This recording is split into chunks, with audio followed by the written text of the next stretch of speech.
आप देख रहे हैं नेशनल वॉच, खबरों का खजाना। नमस्कार दोस्तों, सनातन धर्म में कहा गया है कि नर सेवा ही नारायण सेवा है। इसकी बहुत ही सुंदर मिसाल पेश की है पंडित कमलाकांत द्विवेदी जी ने, जो एक ज्योतिष विशेषज्ञ हैं और उसके साथ ऐशबाग के मालवीय नगर स्थित तिकोना पार्क के ठीक सामने अखिलेश्वर मंदिर में पिछले 40 वर्षों से सेवा पूजा का कार्य कर रहे हैं। दोस्तों, पंडित जी को जब पता चला कि पास में रहने वाली एक निर्धन ब्राह्मण कन्या का विवाह इसलिए टूट गया क्योंकि उसकी मां बीमार रहती थी, तो पंडित जी ने न केवल उनका इलाज कराया बल्कि दवाइयों का खर्च भी अपने पास से दिया। हम मरीज से भी बात करेंगे, डॉक्टर साहब से बात करेंगे और उसके बाद जानेंगे पंडित जी किस तरीके से ज्योतिष समाधान। अब आप ठीक लग रही हो? हाँ, कुछ ठीक लग रहा है। कुछ ठीक कि बहुत ठीक? नहीं, पहले से कुछ ठीक थी। कहाँ के अब पैर धे नहीं पा रहे हैं। पैर तुम्हारे जो ना हटवा दिन जाए ना ये अस्पताल में, कटवा दो आपकी मर्जी। फर्जी का। अबे सोनी की शादी करोगी तो कैसे चलोगी? चल के कन्यादान करना है कि नहीं करना है? हैं? हमारे पास में आई थी उस समय इनकी पल्स भी नहीं मिल रही थी और इनका जो ऑक्सीजन का लेवल जो सामान्य आदमी का 95 से 100 के बीच में होता है, इनका 55 से 60 के आसपास और सांस बिल्कुल अंदर नहीं जा रही थी।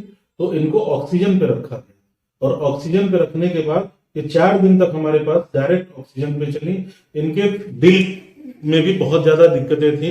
इनको जो कार्डियोमायोपैथी एक मेडिकल टर्म में कहा जाता है, जो इनको बीमारी थी, इनको किडनी का भी कुछ दिक्कत था इनको और फेफड़े की भी कुछ दिक्कत थी, जिनको आईसीयू में रख करके इनका इलाज किया गया और ईश्वर की कृपा से इस समय काफी ठीक। पंडित जी जय सिया राम। जय श्री राम। पंडित जी, अभी मोहल्ले वालों ने जैसा यहाँ मालवीय नगर में बताया कि एक वृद्धा की तबीयत काफी खराब हो गई थी, फिर आप उसको हॉस्पिटल तक लेकर के गए, 4 दिन आईसीयू में भी वो रही, काफी गरीब महिला थी, तो क्या ये घटनाक्रम था? भाई साहब, हमारी कॉलोनी में एक कंचन मिश्रा जी रहती हैं। उनकी बेटी मेरे यहाँ काम करती है, लेकिन वो इतनी स्वाभिमानी बेटी है कि उसकी 18 जनवरी को शादी होने वाली थी, लेकिन इस माँ की तबीयत इतनी खराब हो गई कि उसी चक्कर में उसकी शादी भी टूट गई और बलरामपुर में करीब 10-15 दिन एडमिट होने के बाद जो ट्रीटमेंट वहां पे चल रहा था, उनको कोई भी केयर नहीं मिला। तो वहां से जबरदस्ती इसको वापस कर दिया कि ये घर में जाए तो अपने खत्म हो जाए, ज्यादा अच्छा रहेगा। लेकिन जब घर आई तो उसने लास्ट, क्योंकि स्वाभिमानी बिटिया है, तो उसने मेरे से जब बात किया कि मामा ऐसी ऐसी दिक्कत हो गई है और मम्मी की तो मैं तुरंत अपनी गाड़ी लेके उनके घर पहुंचा। ये चौराहे पे रहती हैं। तो जब मैंने इनकी स्थिति देखी तो इतनी दयनीय स्थिति कि मतलब किसी सेकंड कुछ भी हो सकता था। मैंने अपनी गाड़ी में उनको बैठाला और इसके बाद जो हमारे मित्र डॉक्टर हेमंत सिंह जी हैं, मैंने उनसे संपर्क किया। हमने कहा भैया ऐसी ऐसी दिक्कत है और ये प्रॉब्लम है, तो कैसे आप केयर कर सकते हैं? बोले कि आप किसी तरह मेरे अस्पताल तक इनको ले आइए, फिर मैं इनको देखता हूं क्या हो सकता है।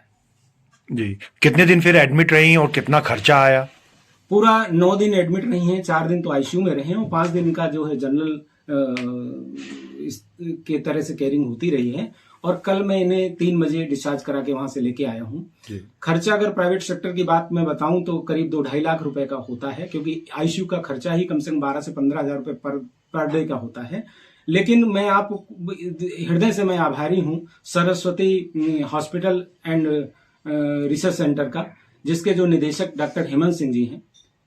चूंकि वो मेरे पुराने गुरु मेडिकल के रहे हैं, तो आज उनके 3 हॉस्पिटल हैं, लेकिन उन्होंने सिर्फ मुझे दवाओं के खर्चे के रूप में ही मेरे से लिया है। ना तो बेड का खर्चा लिया है, ना हॉस्पिटल का खर्चा लिया है, लेकिन इसके बाद भी करीब 38-40 हजार रुपए मेरा लग गया। जी, क्या क्या दिक्कत थी इन वृद्धा महिला को? वृद्धा महिला को एक तो इनकी आर्टरी हार्ट की जो है सूख रही है और लीवर इनका पूरी तरह से फेल हो चुका है। इसके अलावा लंग्स में भी दिक्कत है और किडनी में इनके स्टोन भरे पड़े हैं। मतलब कुल मिला के जितने मल्टी ऑर्गन चीजें हैं वो फेलियर है कि कगार पे हैं। परमात्मा कितने दिन इनको जिंदगी शेष रखता है ये जी, लेकिन इस समय जो हो सकता था वो बेहतर आपने इनके लिए किया। एक समाज के लिए एक बड़ी पहल की बात है और बड़ा अच्छा एक संदेश गया है।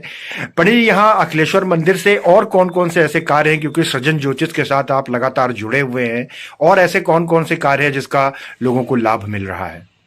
भाई साहब, जब हम अबोध थे तो हम जब स्कूल जाया करते थे तो हमें वो प्रेयर सिखाई जाती थी, वो शक्ति हमें दो दया निधि, कर्तव्य मार्ग पर डट जावे, पर सेवा पर उपकार में हम जब जीवन सफल बना जावे, जो हैं अटके भूले भटके उनको तारे खुद तर जावे, तो शुरू से आखिरी तक जिस देश जाति में जन्म लिया बलिदान उसी पर हो जावे। तो मैं अबोध था तो मुझे पता नहीं था, लेकिन जब थोड़ा सा जब मेरा ज्ञान चक्षु खुले तो मैंने कहा परमात्मा ने तो एक शक्ति और सामर्थ्य मेरे को दिया है, तो हम क्यों ना लोगों के उसी तरह से काम करें जिससे कि भाई नश्वर जगत की नश्वर माया है, आदमी आया है तो कल चला भी जाएगा, लेकिन आज साधन संसाधन स्थितियां मेरे पक्ष में हैं तो उसका सदुपयोग किया जाए। जी, तो किस किस तरीके की ज्योतिष की सुविधाएं यहाँ पर उपलब्ध हैं? ज्योतिष, आयुर्वेद और सामुद्रिक शास्त्र से संबंधित, और मैं आपको बता रहा हूं कि यूपी में पहला एक ऐसा ये सेंटर मेरा है जिसमें अपने शोध के हिसाब से जो कुंडली का शोधन होता है, बड़े बड़े ज्योतिषी नहीं करते हैं। कुंडली का शोधन का मतलब ये होता है कि जैसे आपने एक अनुमानित समय बता दिया कि 10 से 11 बजे के बीच का जन्म है, लेकिन मुझे पता नहीं है, तो मैं आपके साथ बैठ के और उसको कंसल्ट करके उसको फलित करके आपको हम एग्जैक्ट समय देने की 9:22 का आपका जन्म है। ये शोधन की जो प्रक्रिया है ये बहुत ही रेयर और बड़ी ही दुरूह है, और इस पे लोग नहीं काम करते हैं, आपके डिटेल पे काम करते हैं और उनका फलित गलत हो जाया करता है। जी, क्योंकि पंडित जी ऐसा देखा गया कि लोग काफी इस समय आज के दौर में काफी परेशान रहते हैं, इधर उधर भटकते रहते हैं, तो अखिलेश्वर मंदिर से ज्योतिष के माध्यम से किस प्रकार से उनकी सेवा हो रही है, कौन कौन सी सेवाएं हैं? और औषधि मणिमंत्र राग ग्रह नक्षत्र तारिका भाग्य काली भविष्य सिद्धि दुर्भाग्यम निष्फल भेद के सापेक्ष में आदमी के प्रारब्ध और वर्तमान की स्थितियां और भविष्य की स्थितियों को आंक नाप कर उसके लिए जो भी चीफ एंड बेस्ट ट्रीटमेंट हो सकता है, जो भी इसके लिए सजेशन हो सकता है, मैं उसमें करने के लिए तत्पर रहता हूं। यहां तक कि जो व्यक्ति सक्षम है कि वो उपाय कर सकते हैं, और जो व्यक्ति सक्षम नहीं है मैं उनके भी उपाय करता हूं, उनको भी पूरी तरह से वो करता हूं। और जो लोग अक्षम हैं उनके लिए निःशुल्क सेवा है, और जो लोग पैसे वाले हैं उनसे पैसा लेने में मैं चूकता भी नहीं हूं, क्योंकि मुझे समाज का काम करना है, मुझे गरीबों का काम करना है, और धन है तो धर्म हो सकता है। इसी माध्यम से मैं ज्योतिष को आगे बढ़ाना चाह रहा हूं। जी, 22 तारीख को अयोध्या में राम लला विराजमान होने जा रहे हैं, प्राण प्रतिष्ठा होने जा रही है। अपने यहाँ मंदिर में और आगामी क्या क्या कार्यक्रम है? हमारे यहाँ एक बहुत बड़ा महोत्सव का पर्व मनाया जाएगा, जिसमें मंदिर की पूरी सजावट है, यहाँ पे सुंदरकांड का पाठ भी किया जाएगा और दीपोत्सव का माहौल बनाया जाएगा। और ये एक बहुत ही हिंदू धर्म में 500 वर्षों की तपस्या के बाद भगवान राम का जो अभिषेक किया, उनका शिलान्यास होने जा रहा है। ये हर हिंदू के लिए गर्व का विषय है। इसमें सभी लोग जितना भी हो सके हर्षोल्लास के मौसम में इसमें सम्मिलित हों और परमात्मा की कृपा के पात्र बने। जी, पंडित जी, नेशनल वॉच से बातचीत करने के लिए बहुत बहुत धन्यवाद और जय सिया राम। जय श्री राम, जय श्री राम।